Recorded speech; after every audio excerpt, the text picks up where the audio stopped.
કપડવંજ તાલુકાના વાત્રક કાંઠા વિકાસ સમિતિ દ્વારા આંતરસુંબાને તાલુકો બનાવવા માટે પ્રાંત અધિકારીને આવેદન આપવામાં આવ્યું। વાત્રક કાંઠાના ગામોના 30થી વધુ સરપંચ અને દૂધ મંડળીના આગેવાનો દ્વારા પ્રાંત અધિકારીને આવેદનપત્ર આપવામાં આવ્યું હતું। કપડવંજ નદી દરવાજાથી રેલી યોજી મામલતદાર કચેરી પહોંચી આવેદન સાથે રજૂઆત કરવામાં આવી હતી। વાત્રક કાંઠા વિકાસ સમિતિના નેજા હેઠળ અમે આંતરસુંબાની આસપાસના 30 થી 40 ગામોના સૌ સરપંચશ્રીઓ, દૂધ મંડળીના ચેરમેનશ્રીઓ, ગામના આગેવાનો આજે આંતરસુંબાને તાલુકો બનાવવા માટે પ્રાંત સાહેબને રજૂઆત કરવા માટે આવ્યા હતા।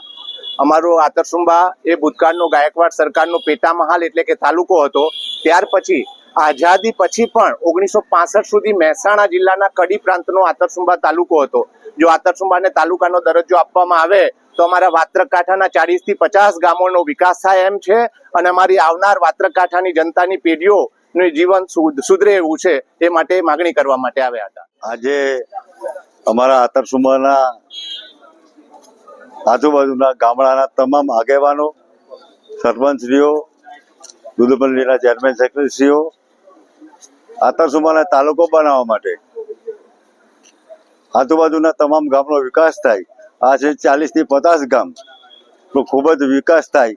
અમે ખરેખર આજ સુધી પછાત છીએ તમામ ગામડાઓ અમારા, અને એનો વિકાસ થાય એટલા માટે અમારા આંતરસુંબાને તાલુકાનો દરજ્જો આપે એવી રજૂઆત કરવા માટે આવેદનપત્ર આપવા માટે માન્ય પ્રાંત સાહેબ પાસે આવ્યા હતા અને આવેદનપત્ર અમે આપ્યું છે।